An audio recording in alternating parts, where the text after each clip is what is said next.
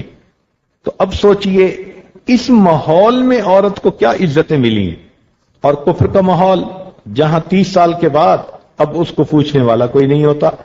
تو شریعت پہ قربان جائیں کہ اس نے عورت کی کمزوری کو دیکھتے ہوئے کیا طریقہ زندگی سمجھایا کہ جس میں عورت کو عزتیں ملتی ہیں، پروٹیکشن ملتا ہے، خوشیاں ملتی ہیں۔ لہذا ہم اللہ کا شکر ادا کرتے ہیں کہ اللہ نے ہمیں ایمان اسلام کی توفیق عطا فرمائی۔ اب دین اسلام کا جو طریقہ زندگی ہے اس کو خوشی سے اپنانا چاہیے، اس میں عورت کا اپنا فائدہ ہے۔ چنانچہ دین نے کہا کہ عورت کنواری ہے یا شادی شدہ، یہ اپنے عزت و ناموس کی حفاظت کرے۔ اگر یہ زنا سے بچے گی تو اللہ کی مقرب بندی، اور اگر بے حیائی کے کام میں پڑے گی تو سزا کی مستحق ہوگی۔ اب یہاں ایک اصول کی بات اور بھی سوچیں، شریعت نے قرآن مجید میں چوری کا تذکرہ کیا تو فرمایا وَالسَّارِقُ وَالسَّارِقَةُ فَاقْطَعُوا أَيْدِيَهُمَا، چور مرد اور چور عورت، ان کو چوری کی سزا تم ایسے دو۔ اور جہاں زنا کا تذکرہ آیا شریعت نے کہا الزانیۃ والزانی، زنا کروانے والی عورت اور زنا کرنے والا مرد۔ یہاں عورت کا تذکرہ پہلے کیا، وجہ کیا تھی کہ مرد کی مردانگی سے یہ بعید ہے کہ وہ چوری کرے، وہاں اس کا تذکرہ پہلے، اور عورت کی حیا سے یہ بعید ہے کہ وہ زنا کی مرتکب ہو، اس لیے زنا کے معاملے میں مین کردار عورت کا ہوتا ہے۔ چنانچہ عورت اگر مضبوط ہو اور وہ کسی غیر مرد کو اپنے قریب نہ آنے دے تو کوشش کے باوجود بھی غیر مرد اس کے قریب نہیں آ سکتا۔ زنا ہوتا ہی تب ہے جب عورت خود اندر سے کمزور ہوتی ہے اور ڈھیلی پڑ جاتی ہے۔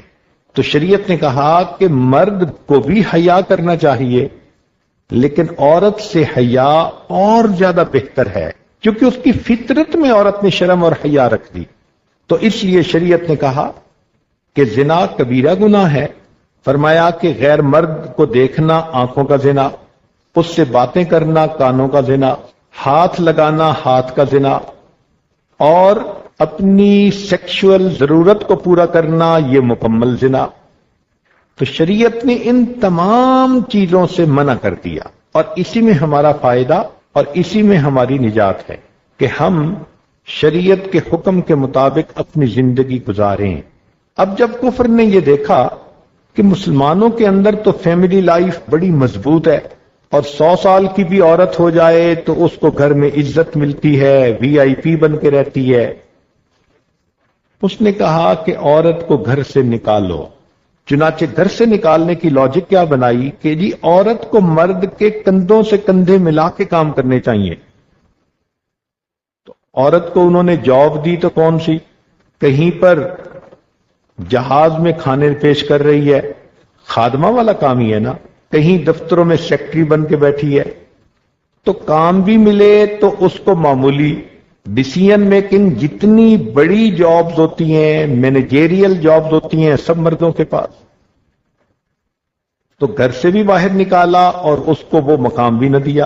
نتیجہ کیا نکلا کہ عورت جب بے سہارا ہو گئی تو مردوں کے ہاتھ میں کھلونا بن گئی۔ شریعت نے کہا کہ نہیں، عورت بے جان نہیں، اس کے احساسات ہیں، یہ جاندار ہے، اس کو عزت ملنی چاہیے۔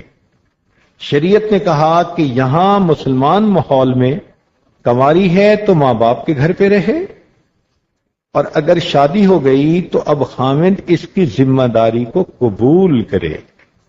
سبحان اللہ، کیا عزت والی زندگی ہے۔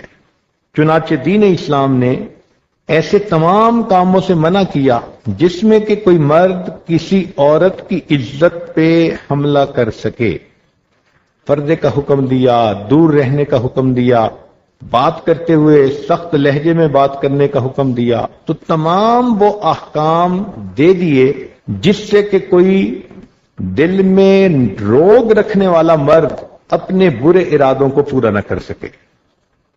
اب نوجوان مسلمان بچیوں کو بھی چاہیے کہ شریعت کی ان باتوں پر عمل کرے۔ کفر نے مسلمان بچیوں کے اندر بے حیائی پیدا کرنے کے لیے بڑی کوششیں کی، چنانچہ اس نے ٹیکنالوجی کو یوز کیا۔ ایک وقت تھا جب صرف ریڈیو ہوا کرتا تھا، لوگ سمجھتے تھے کہ جی ریڈیو کے اوپر جو گانے ہوتے ہیں یہ بے حیائی پھیلاتے ہیں۔ پھر اس کے بعد ٹیپ آ گئی۔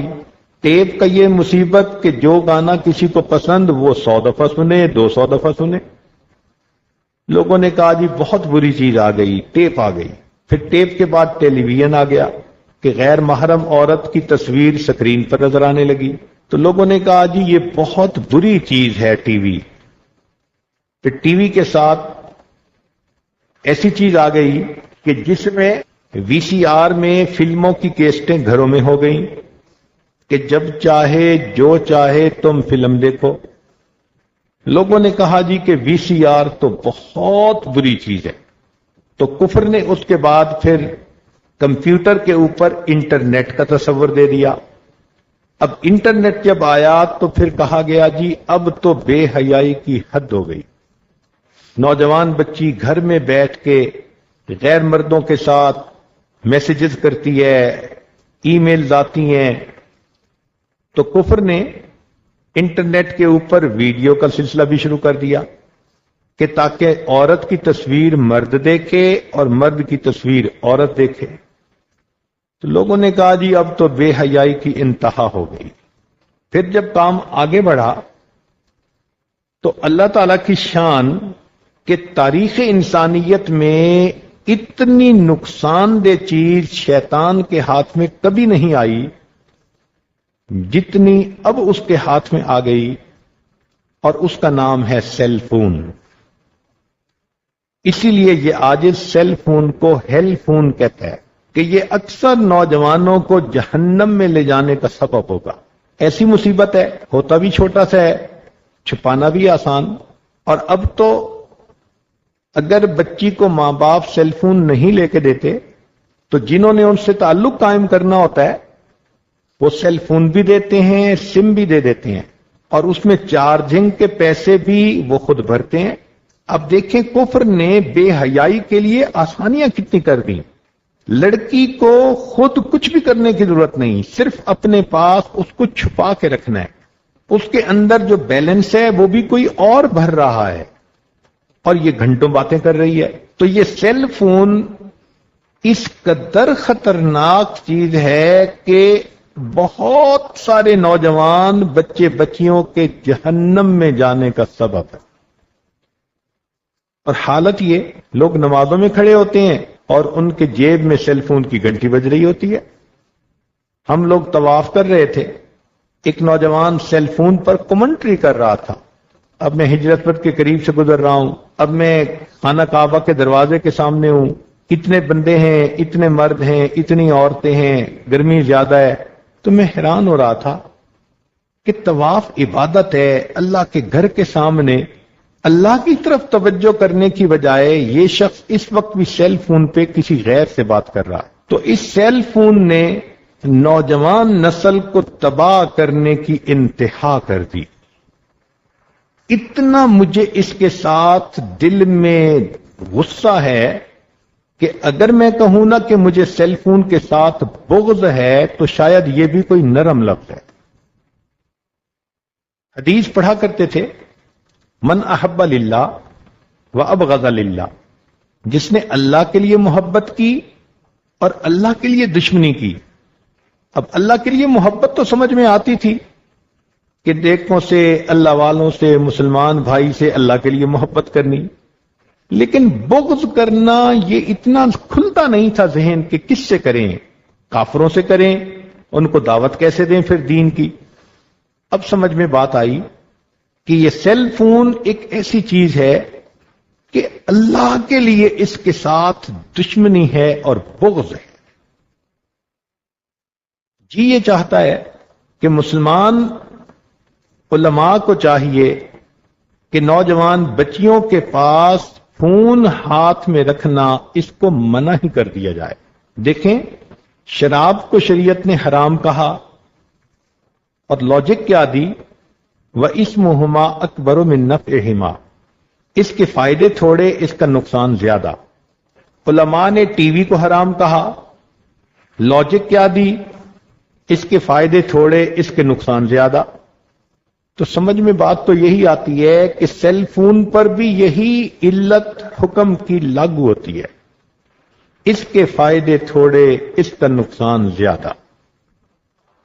وہ نوجوان بچی جو پاک دامنی کی زندگی گزارتی تھی، اب رات کی تنہائی میں ایک غیر نوجوان لڑکا اس کے ساتھ سیکشل باتیں کر رہا ہے، تو وہ تو اس کے جسم کی آگ کو بھڑکا دے گا نا، نوجوان بچی کے جسم میں آگ لگ جائے گی، نتیجہ کیا نکلے گا؟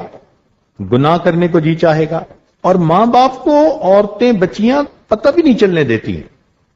چنانچہ ہمارے سامنے ایسی مثالیں آئیں کہ 3 سال سے لڑکی نے اپنے پاس سیل فون رکھا ہوا تھا، لڑکے سے دوستی تھی اور ماں باپ کو پتہ ہی نہیں تھا۔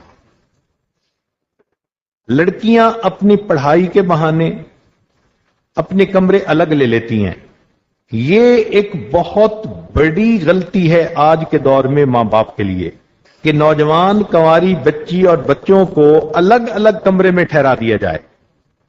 وہ کنڈی لگا لیتی ہے اور پھر یا تو انٹرنیٹ پہ بیٹھتی ہے یا پھر سیل فون کے ساتھ 5 گھنٹے غیر مرد سے باتیں کرتی ہے۔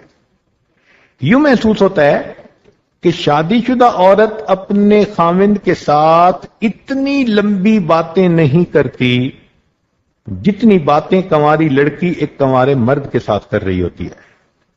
نتیجہ کیا نکلتا ہے کہ چند دنوں میں اس کے دل کی حالت برباد ہو جاتی ہے۔ وہ لڑکی ہو کر چاہتی ہے کہ اسے گناہ کا موقع ملے، تو مرد اس سے فائدہ اٹھاتے ہیں، پہلے دوستیاں لگاتے ہیں، اور جب وہ لڑکی کہتی ہے جی شادی کریں، کہتے ہیں میری امی نہیں مانتی، میرے ابو نہیں مانتے، دعا کرو، میں بھی نفلیں پڑھ رہا ہوں، میں بھی دعا کروا رہا ہوں۔ یہ سب ڈرامہ ہوتا ہے، اصل میں اس کا نفس نہیں چاہتا۔ اصول کی بات یاد رکھیں کہ مرد کی سائیکی یہ ہوتی ہے کہ جس لڑکی نے کنوارے پن میں میرے ساتھ دوستی کر لی، جب یہ میری بیوی بنے گی تو یہ غیر مردوں کے ساتھ بھی تو دوستی کر سکے گی، عادت تو ہے نا اسے، تو وہ بیوی کے طور پر اسے قبول نہیں کرنا چاہتا۔ اور اگر کہیں شادی کر بھی لے مجبور ہو کر، ساری عمر اس لڑکی پہ شک کرتا ہے۔ اس بیوی کا کیا حال ہوگا کہ ساری عمر خاوند جس کے بارے میں شک میں ہی رہے کہ یہ میری غیر موجودگی میں کسی دوسرے مرد سے بات تو نہیں کرتی، کیا عزت ہوگی اس بچی کی۔ اس لیے ٹیلی فون پہ غیر محرم مردوں سے باتیں کرنا ہر حال میں اس میں لڑکی کے لیے نقصان ہے، اس سے بچنا چاہیے۔ ماں باپ کو چاہیے کہ نوجوان بچیوں کے یا بچوں کے جو کمرے ہوں اس میں کنڈی ہی نہ لگائیں، اور ان کو کہیں کہ ہم جب مناسب سمجھیں گے ہم بغیر اطلاع کے آپ کے کمرے میں آ سکیں گے۔ بچی کے کمرے میں ماں کو ہر وقت جانے کی اجازت ہونی چاہیے، لڑکے کے کمرے میں باپ کو ہر وقت جانے کی اجازت ہونی چاہیے۔ پھر دیکھیں یہ کیسے سیدھے ہو کے رہتے ہیں۔ ان کو ماں باپ کو واچ کرنا چاہیے اور سیل فون ان کے ہاتھ میں نہیں دینا چاہیے۔ شیطان ذہن میں ڈالتا ہے اور جی بچی سکول جاتی ہے تو آنا جانا لانا ہوتا ہے، تو وہ بتا سکے کہ میں کہاں پہ ہوں۔ وہ ماں باپ کو تو کم بتائے گی، وہ کسی دوسرے کو زیادہ بتائے گی کہ میں کہاں پہ ہوں، آؤ اور مجھے جہاں چاہے وہاں لے جاؤ۔ اتنی برائی بڑھ گئی ہے اس سیل فون کی وجہ سے کہ الامان اور والحفیظ، جیسے گھر میں چھری پڑی ہوتی ہے تو اس کو ہاتھ میں پکڑتے ہوئے بندے کے دل میں احساس ہوتا ہے کہ یہ نقصان دینے والی چیز ہے، احتیاط سے پکڑو کہیں جسم کو نقصان نہ پہنچے۔ سیل فون اس سے بھی زیادہ برا، اس کو ہاتھ لگاتے ہوئے ڈرا کریں کہ یہ مجھے جہنم میں گرانے کے لیے ایک شیطان کا اسلحہ ہے، شیطان کا آلہ ہے، اور اس کو میں نے ہاتھ میں پکڑا تو میری جہنم کی ٹکٹ کٹ گئی۔ اس لیے اس سے بچنے کی ضرورت ہے، جتنا بچ سکیں، خاص طور پر کنواری بچیاں۔ گھر میں بھی اگر باہر سے کال آئے تو کئی گھروں میں کنواری بچی کو کہتے ہیں فون اٹینڈ کرو، غلط بات، ایسا نہیں ہونا چاہیے۔ بڑی عمر کی عورتیں جواب دیں اگر ضرورت پڑے، مرد موجود ہے تو مرد جواب دے۔ کنواری بچی کو تو فون اٹھانے کی اجازت ہی نہیں ہونی چاہیے، کیونکہ انوانٹڈ قسم کی کالز آتی ہیں، اور نوجوان جب دیکھتے ہیں کہ دوسری سائڈ پہ کوئی جوان لڑکی بول رہی ہے تو اس سے دوستی لگانے کی کوشش کرتے ہیں۔ تو ان چیزوں کا ہمیں خیال رکھنا چاہیے۔ شریعت نے اسی لیے پہلے تو حکم دیا کہ تم اپنے آپ کو گناہ سے بچاؤ، اور پھر کہا کہ اگر گناہ کرو گے تو سزا بھی بہت بڑی۔ اللہ اکبر۔ چنانچہ زنا کی سزا دنیا میں بھی اور زنا کی سزا آخرت میں بھی۔ دنیا میں کیسے؟ کہ دنیا میں جو عورت زنا کرے گی اس کا قصاص ہے۔ قصاص کا کیا مطلب؟ کہ اس کی اولاد میں سے اس کی کوئی نہ کوئی بیٹی ضرور زنا کی مرتکب ہوگی۔ جو مرد زنا کرے گا اس کی اولاد میں سے کوئی نہ کوئی زنا کا مرتکب ہوگا۔ چنانچہ ایک حدیث مبارکہ میں ہے کہ جو شخص زنا کرے گا اس کے گھر کے کسی نہ کسی فرد سے زنا کیا جائے گا، اگرچہ گھر کی دیواروں کے ساتھ کیوں نہ ہو۔ تو آج اگر کوئی مرد زنا کا مرتکب ہوتا ہے تو اسے سوچنا چاہیے کہ اب اس کے بدلے یا میری بیوی زنا کرے گی، یا بہن کرے گی، یا بیٹی کرے گی، میرے اپنے گھر میں یہی عمل ہوگا۔ یہ طے شدہ بات ہے، اور اس پر ہم نے اپنی کتاب میں کتنے واقعات لکھے ہیں۔ تو یہ تو ہوئی دنیا کی ذلت۔ کیا کوئی ماں چاہتی ہے کہ اس کی بیٹی اس کی مرتکب ہو؟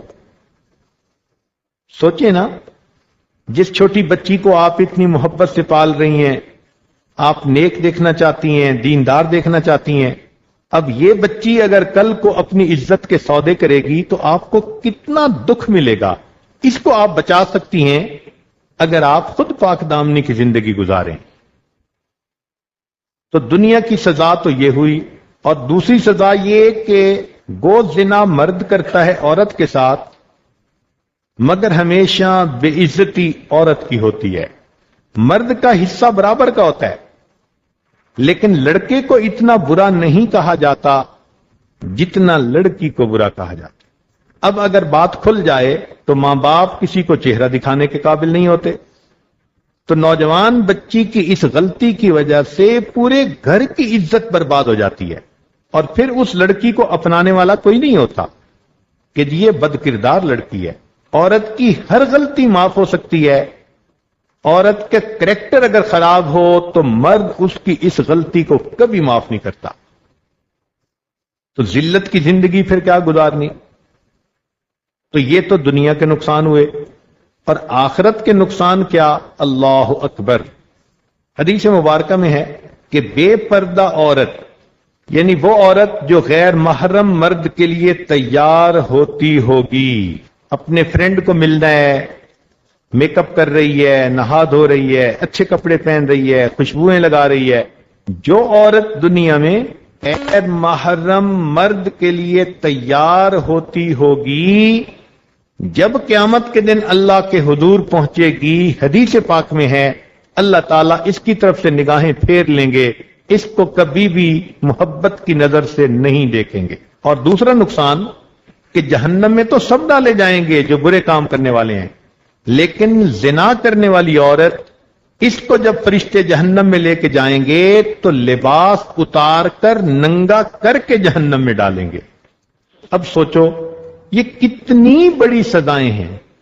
اور ایک حدیث پاک میں آتا ہے کہ زنا کرنے والی عورتیں جہنم میں جب جائیں گی تو ان کی شرمگاہوں سے ایسی بدبودار ہوا نکلے گی کہ جہنمیوں کے لیے جہنم میں رہنا مشکل ہوگا، لہذا جہنمی لوگ اس عورت کے اوپر لعنت کریں گے۔ اور ایک اور بات کہ اس جہنمی عورت کو ایک غار میں ڈالا جائے گا، زانی عورت کو، اور اس غار کے دروازے کو بند کر دیا جائے گا، اور اس غار کے اندر بچھو ہوں گے۔ وہ بچھو اس عورت کے جسم پر اس طرح بیٹھیں گے جیسے شہد کے چھتے پر شہد کی مکھیاں بیٹھتی ہیں، اور اتنے بچھو ایک وقت میں اس عورت کو ڈسیں گے، اور اس کے جسم کے اندر اتنی تکلیف ہوگی۔ کیوں؟ کہ اس عورت نے ایسا گناہ کیا کہ اس کے جسم کے ایک ایک ٹشو نے اس کا مزہ پایا تھا، آج اس کے ایک ایک ٹشو کو زہر کی سزا دی جائے گی۔ اللہ اکبر کبیرہ۔ آج تو کانٹا بھی چبھ جائے تو عورت چیخ مارتی ہے، جہاں ہزاروں لاکھوں بچھو اس کے اوپر مسلط ہوں گے تو سوچیں وہاں اس عورت کا کیا حال ہوگا۔ اب تو گھبرا کے یہ کہتے ہیں کہ مر جائیں گے، مر کے بھی چین نہ پایا تو کدھر جائیں گے۔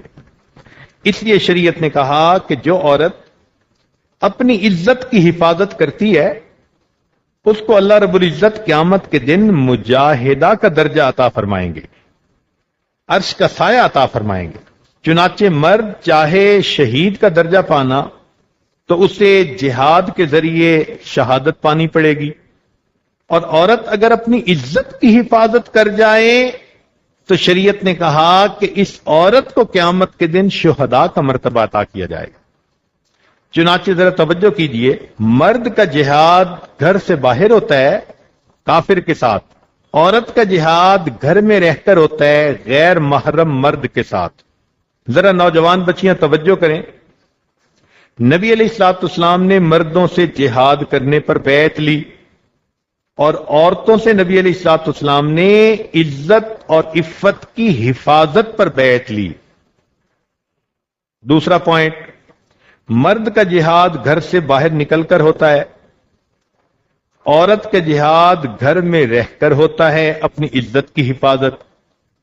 مرد کا جہاد کافر دشمن کے ساتھ ہوتا ہے، عورت کا جہاد غیر محرم رشتہ دار کے ساتھ ہوتا ہے۔ اب دشمن مجاہد کے اوپر گولیاں برساتا ہے، غیر محرم مرد عورت پر مست نگاہوں کے تیر چلاتا ہے، مسکراہٹوں کے تیر چلاتا ہے۔ دشمن مجاہد کے ملک پہ قبضہ کرنا چاہتا ہے، غیر محرم عورت کے جسم پر اختیار حاصل کرنا چاہتا ہے۔ دشمن مجاہد کے ملکی وسائل سے فائدہ لینا چاہتا ہے، غیر محرم عورت کے جسم سے لطف اندوز ہونا چاہتا ہے۔ مجاہد دشمن کو اپنے ملک کی سرحد سے دور رکھتا ہے، عورت غیر محرم مرد کو اپنے آپ سے دور رکھتی ہے۔ مجاہد دشمن کو ملک کے اندر 1 انچ گھسنے کی اجازت نہیں دیتا، عورت غیر محرم مرد کو اپنے جسم کے ساتھ انگلی لگانے کی بھی اجازت نہیں دیتی۔ مجاہد دشمن پر کبھی اعتماد نہیں کرتا، عورت غیر محرم مرد پر کبھی اعتماد نہیں کرتی۔ مجاہد مورچے میں رہ کر اپنا دفاع کرتا ہے، عورت گھر کی 4 دیواری میں رہ کر اپنا دفاع کرتی ہے۔ مجاہد سمجھتا ہے کہ دشمن نے مجھے دیکھ لیا تو میری جان کا خطرہ، عورت سمجھتی ہے کہ غیر محرم مرد نے مجھے دیکھ لیا تو میری عزت آبرو کا خطرہ۔ دشمن مجاہد کے ملک کو لوٹ لیتا ہے، غیر محرم عورت کی آبرو کو لوٹ لیتا ہے۔ مجاہد نے دشمن کو دور رکھ کر غازی کا درجہ پایا، عورت نے غیر محرم مرد کو دور رکھ کر مجاہدہ کا لقب پایا۔ مجاہد دشمن سے چھپ کے کام کرتا ہے، عورت غیر محرم مرد سے چھپ کر کام کرتی ہے۔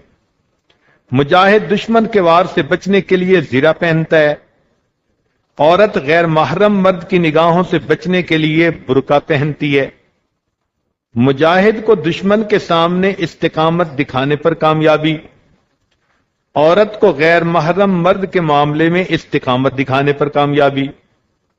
دشمن مجاہد سے مذاکرات کو چال کے طور پر استعمال کرتا ہے، غیر محرم مرد عورت کے ساتھ بات چیت کو چال کے طور پر استعمال کرتا ہے۔ دشمن مجاہد کے ملک میں جاسوس بھیجتا ہے، غیر محرم مرد عورت کی طرف میسیجز بھیجتا ہے۔ دشمن مجاہد کے راستے میں بارودی سرنگیں بچھا کر کامیاب، غیر محرم مرد عورت کی طرف گفٹ بھیج کر اس کے راستے میں رکاوٹیں ڈالتا ہے، دینداری کے راستے میں۔ مجاہد کو دن رات سرحد کا پہرا دے کر اجر ملتا ہے، عورت کو دن رات غیر محرم مرد سے محتاط رہنے پر اجر ملتا ہے۔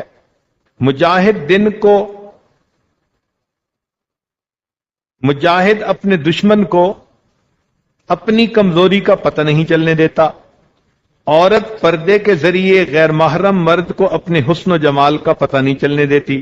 اندرونی دشمن مجاہد کو ہتھیار ڈالنے پر مجبور کرتا ہے، عورت کو اپنا نفس غیر محرم کے سامنے نرم ہو جانے پر مجبور کرتا ہے۔